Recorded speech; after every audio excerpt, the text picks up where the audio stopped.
Kedua, orang Sunda suku terkecil yang murtad, target mereka di sana. Makanya mereka injar apa? Sukabumi, Cianjur, Ciamis. Saya sampai Sukabumi Selatan, Pak. Sudah berdiri sekarang Lembah Karmel, pusat Katolik terbesar di Asia. Saya sudah masuk itu. Masuk di stop. Bapak saha, abdi mas itu orang. Dari mana? Dari Jakarta. Dengar situ orang, dikiranya saya pendeta. Bebas masuk. Kita bawa ini. Badeka mana? Saya bilang, Badeka Luhur.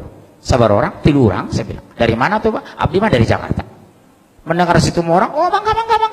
Abdi ke Luhur, Bapak tahu itu. Bukan Jatiluhur Pak, Luhur, naik ke atas gitu ya. Sampai di sana, subhanallah, sudah selesai gereja katedral, gereja besar, lebih besar dari gereja katedral. Disitulah saya tanya, berapa banyak Sunda yang dimurtadkan? Lengkap foto-foto, dokumen saya simpan. Terbang saya ke Palembang Pak, berdiri lagi di sana, hanya 7 km dari Unsri, Universitas Sriwijaya, Sekolah Alkitab Palembang. Seluas 15 hektar. Bapak dari mana? Dari Jakarta. Oh iya, Bapak Situmorang. Pimpinannya ternyata seorang Batak juga, Sinaga. Saya tanya, udah berapa lama berdiri? Udah 15 tahun. Oh iya, udah banyak yang orang masuk Kristen. Oh luar biasa Pak. Yang kita incar dari teknik fakultas, itulah saya dapat. Dari teknik ke dokter. Oh iya. Oh bagus, di hati saya, dalam hati saya panas ini. Gimana bagus hati panas? Oh bagus. Saya tanya, daerah mana yang mau dimurtadkan? Kami memfokus di 4 provinsi. Lampung, Jambi, Sumsel, Bengkulu. Sudah berhasil. Bengkulu Utara sudah satu desa masuk Kristen. Saya ketemu alhamdulillah tokoh Bengkulu di Jakarta. Saya ngomong serius, Pak tolong ya Pak hati-hati. Bengkulu salah satu daerah yang akan dimurtadkan di Sumatera sebagian selatan, Sumbaksel.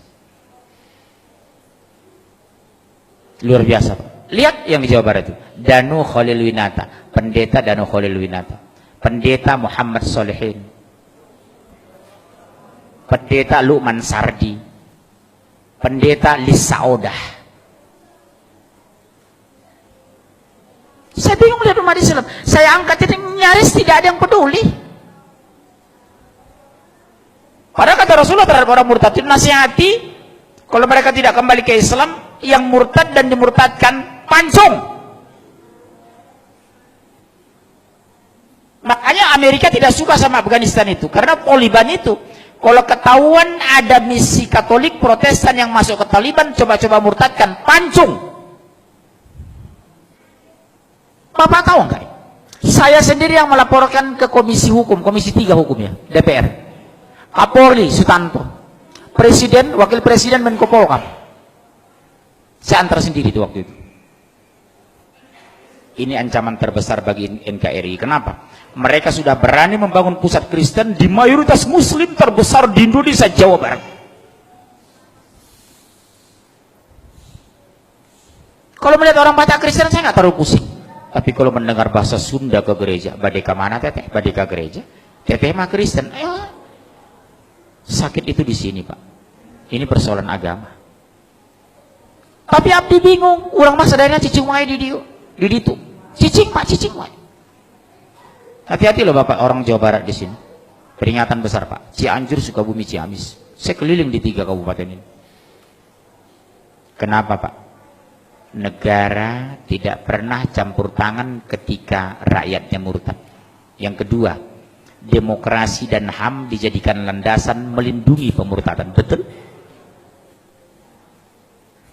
Bahkan zaman Pak SBY orang murtad jadi menteri. Siapa? Menteri Kesehatan Napsi Amboy. Itu adiknya Profesor Dr. Hasan Walinono, mantan Dirjen Pendidikan Tinggi. Saya udah sampai ke kampungnya Pak di Sengkang itu. Dr. Napsi Amboy itu Muslim Pak, masuk Kristen. Dia itu sama-sama saya di PBHMI. Senior saya beliau itu. Nikah dengan Gubernur NTT, Emboy, masuk Kristen. Masih saudara dengan Nurdin Khalid beliau itu, dari Sengkang beliau. Udah saya bujuk istri Pak Nurdin Khalid. Tolong Bu, bisa nggak dibujuk Ibu Napsiah itu ke rumah? Kenapa? Saya ajak dialog. Karena saya ngisi di rumah Pak Nurdin Khalid. Sampai sekarang belum ada realisasi. Sama dengan Asmiranda. Sudah saya bujuk keluarganya. Bu, bisa nggak dibujuk Asmiranda datang lagi ke Jakarta? Saya nanti bantu dia ruqyah. Termasuk Luman Sardi itu. Bisa insya Allah, Pak. Pertanyaan kan sederhana. Kenapa Anda masuk Kristen? Karena Yesus. Siapa Yesus dalam pandang Anda? Sebagai Tuhan. Tolong tunjukkan di Injil mana dalil Tuhan Yesus sebagai Tuhan. Saya bawa Injil aja. Ini saya punya Injil. Silakan baca. Tidak ada satupun pernah Yesus mengaku sebagai Tuhan. Tidak pernah Yesus minta disembah sebagai Tuhan. Bunda Maria yang terdekat kepadanya tidak pernah menyembahnya. Terus mana landasan Anda menyembah Yesus? Bapak punya doktrin ini loh sama anak. Bapak tahu perumahan Bougainville ini? Salah satu anak jamaahnya pengurus masjid murtad itu. Bapak tahu Masjid Raya Pulau Asam? Ketua masjidnya murtad, Kolonel Muhammad masuk Kristen. Kolonel Marinir, Pak. Masuk Kristen menjelang meninggal. Ketua masjid Pulau Asam, Jakarta Timur itu. Orang kaget, Pak.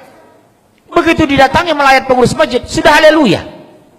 Ternyata menjelang meninggal dia masuk Kristen. Ketua masjid loh, Pak. Bilang apa gitu? Makanya sekarang penguatan di akidah di rumah tangga luar biasa nomor satu. Satu diantaranya apa? Dekatkan anak kepada Al-Quran. Enjoykan anak dengan Islam. Gembirakan anak ke masjid. Jadikan masjid pusat pembinaan anak Islam. Sekarang maaf. Begitu seriusnya kita di sini orang tua. Jujur, kemana anak-anak muda kita? Kenapa tidak hadir di sini? Jujur, ayo. Kalau saya paksa ke masjid ikut saya. Subuh itu anak-anak kecil saya bangun itu jam 4. Bangunnya nak, kita ke masjid ya nak, bangun nak, bangun. Nanti kalau terlalu capek kamu, habis dari masjid tidur ya nak. Tolong jawab ayah lo nak. 1 menit pun ayah tidak bisa masukkan kamu ke surga lo nak, demi Allah. 1 detik pun ayah tidak bisa mengeluarkan kamu dari neraka. Yang membuat kamu masuk surga kalau Allah ridho sama kamu lo nak, demi Allah nak. Doktrin saya seperti itu. Ke masjidnya anak, bujuk anak ke masjid, banguni dengan kelembutan. Sekarang mas, maaf Pak, berapa banyak, maaf, masih ada waktu ini, demi Allah Bu, berapa banyak kita bangga anak kita pintar matematika tapi tidak bisa baca Al-Quran. Berapa banyak alumni S2 dari Jerman tidak bisa mensolat jenazah. Betapa indahnya di hari kematian kita, imam jenazah adalah anak kandung kita. Di hari kematian kita, ungkapannya itu anak kandung kita, bukan orang lain.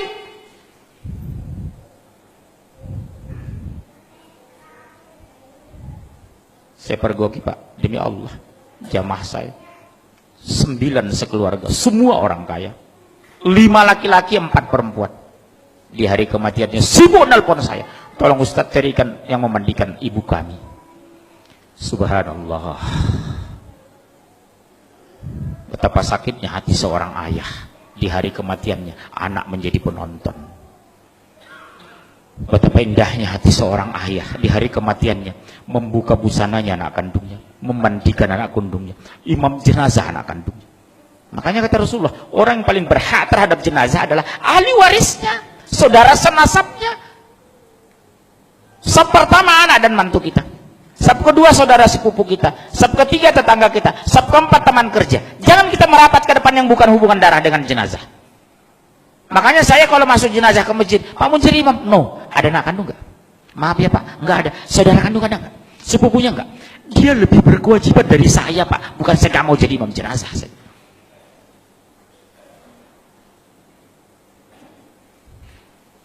Hati-hati loh Pak sekarang. Silahkan S2 ke Jerman, S3 Swedia, tapi basic agama harus kuat. Apa yang kita banggakan nanti di hari kematian kita Pak? Anak menonton jenazah kita, subhanallah.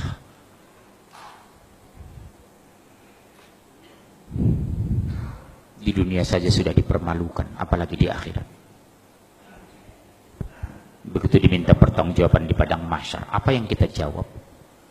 Anak tidak bisa Al-Quran, sholat banyak tinggal. Hampir di semua pengajian yang melibatkan anak, saya tanya jujur, nak Kelas berapa nak? Seperti kemarin. Kelas berapa nak? Kelas 3 SMA Pak. Subuh tadi? Enggak Pak. Bisa ibu kandungnya demi Allah senyum Pak. Bukan malu, bukan nunduk. Mana ibu kamu? Itu Pak. Senyum ibunya. Allahu Akbar. Enggak subuh dah? Enggak Pak. Sering tinggal sholat? Sering. Sholat apa? Subuh dengan Isya.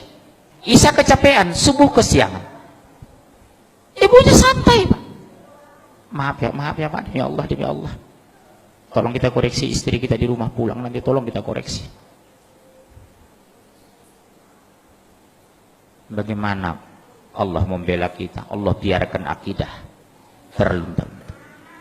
Tauhid belum lurus, baca Al-Quran nggak bisa, sholat tidak tepat waktu. Mau bagaimana Allah mau menjaga kita? Makanya ittaqullah haqqa tuqatih.